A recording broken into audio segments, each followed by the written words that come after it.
Bulk pharmaceutical is packed in a fibreboard drum which has a plastic liner pre-inserted.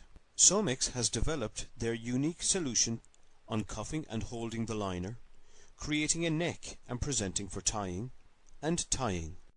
The drum is conveyed to a stopping position within the machine. The uncuffing mechanism moves down from overhead over the filled drum.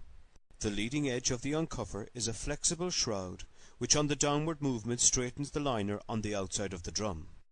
The uncuffer then retracts, taking the liner with it and stretching it above the drum. Extraction assists with the presentation of the liner for necking. Necking. The upper and lower V slides separate, with one set moving up and one set moving down, to present an elongated neck for the tying mechanism. Tying. Tying is by means of a conventional strap and closure tying system from Hellerman Titan. The tying gun is fitted to a linear slide which advances and securely ties the elongated neck.